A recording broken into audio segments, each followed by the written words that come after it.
Nous sommes très heureux de vous retrouver sur la panafricaine Medi 1. Soyez les bienvenus dans l'invité de la rédaction. Dans un communiqué, le ministère ivoirien des Ressources halieutiques et animales a annoncé la fermeture saisonnière de la pêche maritime en Côte d'Ivoire. La pêche artisanale est fermée du 1er au 31 juillet et la pêche semi-industrielle et industrielle du 1er juillet au 31 août 2023. Quels sont les enjeux et défis pour les professionnels du secteur? On en parle dans cette émission. On a le plaisir de recevoir Namidia Touré. Bienvenue sur notre plateau. Bonjour monsieur, merci de me recevoir. Vous êtes journaliste et spécialiste des questions de défense et de sécurité maritime. Comme on l'a dit, le gouvernement a annoncé la fermeture saisonnière de la pêche maritime. Revenons sur le contexte d'une telle mesure. Alors, il faut dire que cette décision s'inscrit dans un contexte, on va dire, général. Ce n'est pas un cas spécifique à la Côte d'Ivoire. Donc, depuis quelques décennies, le constat il est mondial. Il y a un amenuisement des ressources dont fait partie les ressources halieutiques. Donc, vous savez qu'on parle de plus en plus de changement climatique.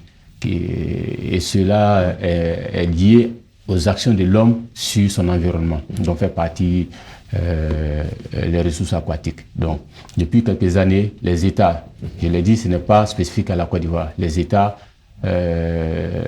ont pris le taureau, sinon le problème par les corps. Okay. Donc il y a une prise de conscience.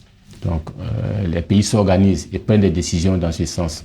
Je l'ai déjà dit qu'en 1995, il y a 170 pays ont décidé de se mettre ensemble pour signer le code de la pêche, qui est un code qui régit le secteur, qui n'est pas certes contraignant, mais qui était déjà un appel du pied des organisations internationales sur le problème. D'accord. Comment est-ce que les populations, les consommateurs ressentent cette situation, pas la fermeture de la pêche, la fermeture saisonnière, mais les difficultés que vous avez exprimées liées au changement climatique, la mesure collective, dans les assiettes, chez les consommateurs, comment est-ce qu'ils vivent la situation?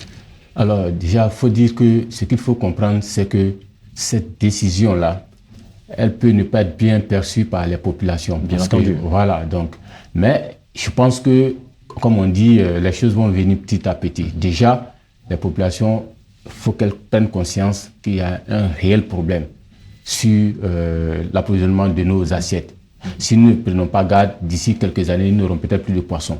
Donc, il faut plutôt soigner le problème en amont. Donc, cette décision, les populations doivent comprendre que cette décision concourt à leur bien-être, à leur assurer la pérennité de l'approvisionnement en ressources halieutiques sur le long terme.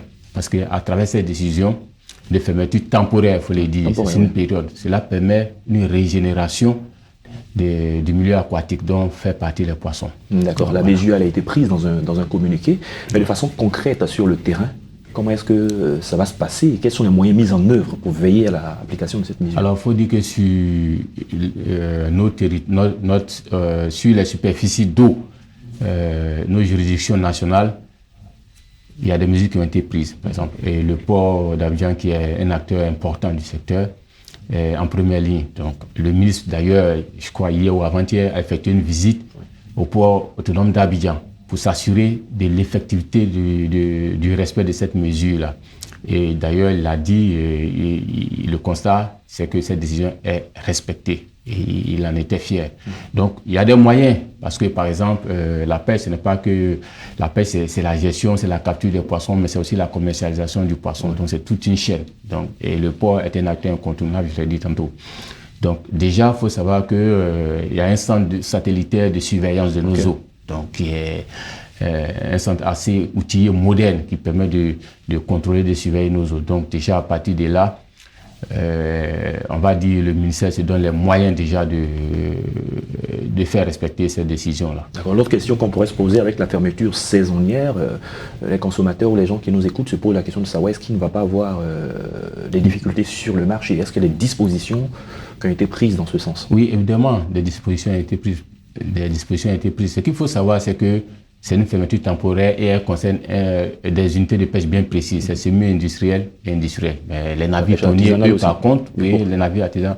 Mais par contre, les navires tonniers, par exemple, eux, ne sont pas concernés. Donc, eux, leur décision, c'était au premier trimestre 2023. Donc, il y a toujours les navires tonniers qui continuent d'approvisionner, voilà, par exemple, en termes concernant le thon, bien sûr. Voilà. Et puis, il y a des stocks. Il faut savoir qu'il y a des stocks de poissons Cela permet de gérer la quantité en fonction de la période de fermeture de nos eaux. D'accord, dans les études qui ont été menées aussi, on s'est rendu compte que de 2003 à 2020, il y a eu une baisse des différentes productions. Par exemple, depuis 2003, on avait 69 000 tonnes.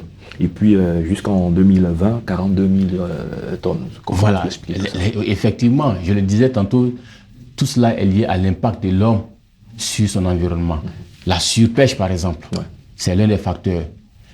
La pêche illicite également, ça en est un autre, sans oublier, par exemple, la pêche illégale. Donc, des modes de pêche, par exemple, qu'on appelle la pêche bleue, qui consiste, par exemple, à pêcher avec des bateaux lumineux qui attirent les alevins, les tuent, et eux, à leur tour, servent d'appât pour les gros poissons.